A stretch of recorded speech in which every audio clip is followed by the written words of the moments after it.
Morning. It is Monday, September 23rd. I'm not going to talk about training or anything today. What I want to do is congratulate a good buddy of mine who has been a member of Team Ogre for many, many years, even though long before there was such thing as a Team Ogre.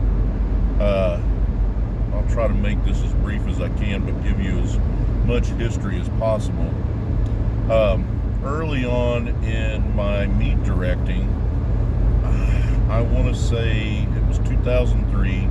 I'm not sure what time of the year it is, but I can guarantee you this lifter probably knows it. I ran a meet, APA meet, probably the state meet, at Tulip Grove Elementary, which is in Hermitage, Tennessee.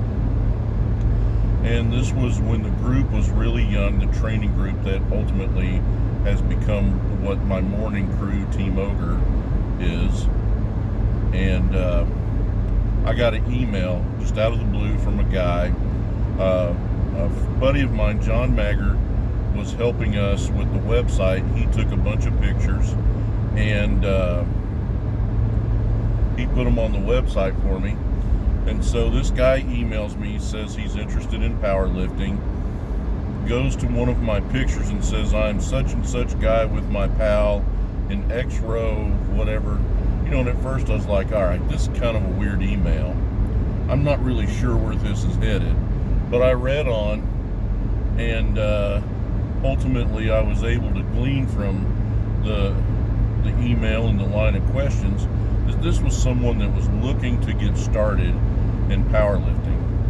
And of course, you know, that was something not only was I an up-and-coming power lifter, I was an up-and-coming meet director, and I was also the APA state chair for Tennessee.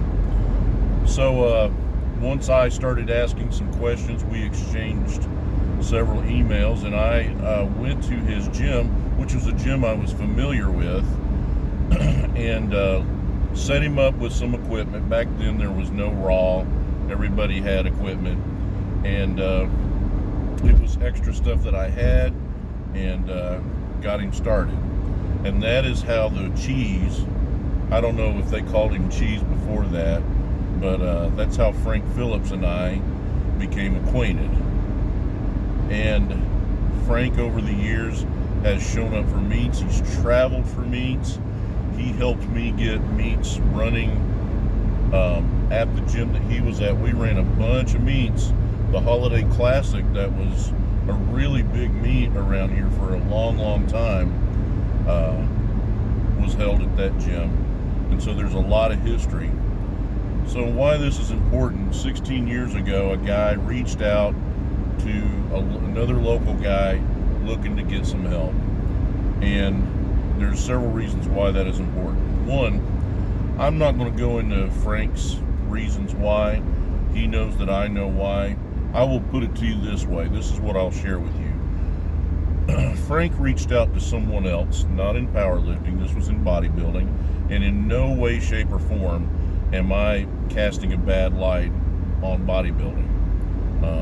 We've got this year's Mr. Olympia is from Middle Tennessee, and I take great pride in knowing that Middle Tennessee has a lot of great, not just powerlifters, but strong men, Olympic weightlifters. One of my good buddies, Osman Manzanares, who's competed at the Olympics, they ran a meet this weekend. Jennifer Perrier, who trains with us as well, was the meet director. And so it's one of those things that I take great pride in, and I'm extremely, extremely proud of the people that work so hard. Anyway, Frank had reached out to a bodybuilder and just was not treated well, and I'll leave it at that. And if at some time he wants to share that story, then that's up to him. But it just goes to show you that people help people, and why that is so important. I know a lot of us, and a lot of other people out there, a lot smarter than me. Sometimes we kind of think, what is this life all about? Why are we here? What does any of this mean? And man, I'm so down the line on being ultra intelligent and be able to enlighten anybody, but I firmly believe that life is our relationships and what we make of those things. And I am so blessed, to have the relationships that I do, with the people that I train with and that I work with, and that I've become friends with through the different strength sports that I'm involved with. And Frank is obviously no exception. Frank has become family. We've been through so many things together. We've watched our kids grow up. When I met Frank, I don't think his youngest daughter was born.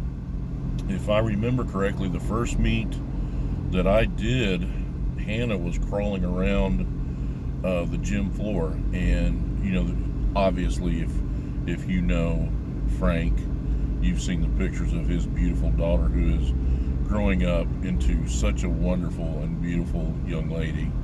And he's got two great boys that I think the world of. I don't, Jaron and Clint, I don't get to see very often, but they have certainly come a long way and have grown up into really, really great young men. And I know Frank is exceptionally proud of that. Here's the thing.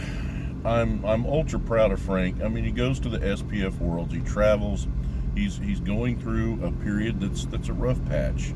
That's not a secret, and he has posted about it. I'm not going to belabor that. I will let him tell that story. But here's what I will tell you, is people that do great things generally have to go through great things to create that platform to achieve their goals. And Frank is no exception. And when you have to have the endurance to go through disappointments, going through injuries. Frank's had a couple of surgeries.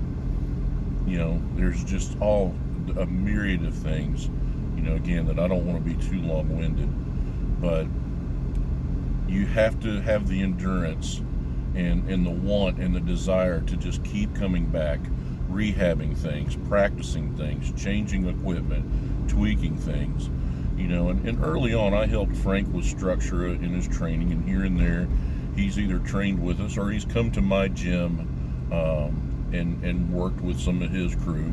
And he's got a great crew that he trains with now at, you guys know Bull and the Just Be Fit and the Just Be Strong crew. They got a lot of lifters, and they do a great job out there. And again, it's one of those things that, my schedule doesn't allow me to get out. We get out there once in a while and we're able to train strongman, but it just of late it just has not been possible.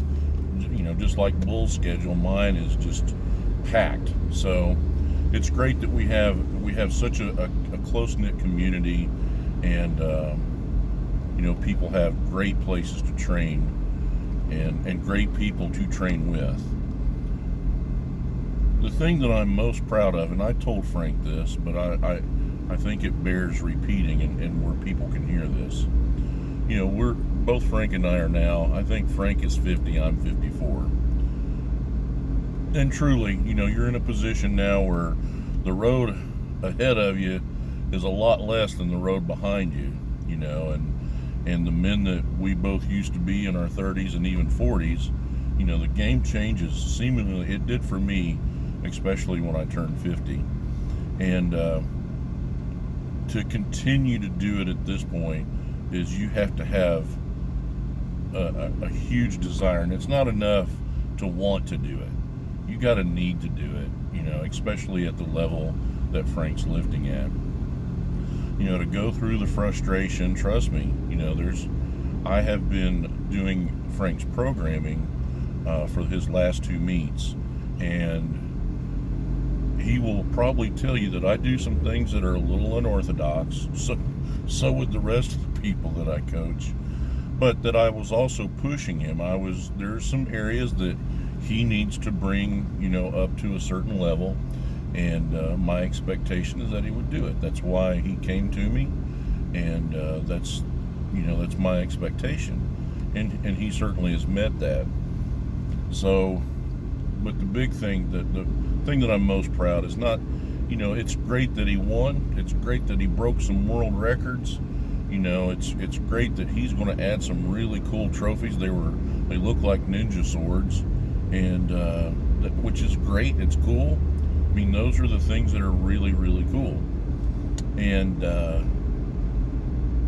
you know, and he lifted some very, very good weights, not just for a 50-year-old, but just for a power lifter in general.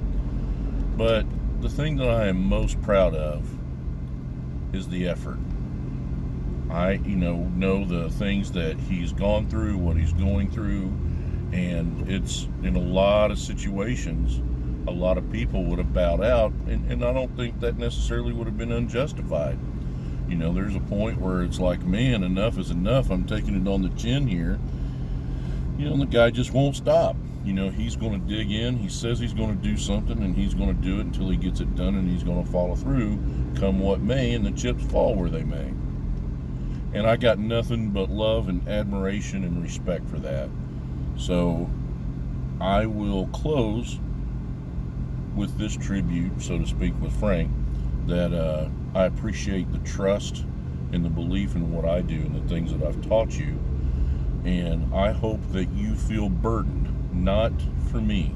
There is no thanks required to me. It's going to be like you've been doing.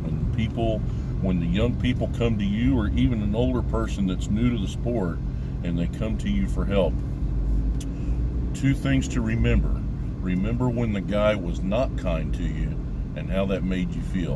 And then I hope it gives you the determination that no matter how much of a pain in the ass someone is, and they're going to be, that you dig in and that you help them. The other thing is that when I got the email from you and I responded, I remember vividly the disbelief that I would drive all the way out to your gym and loan you equipment to a guy I'd never met face to face and get you started in what has become, a lifelong passion.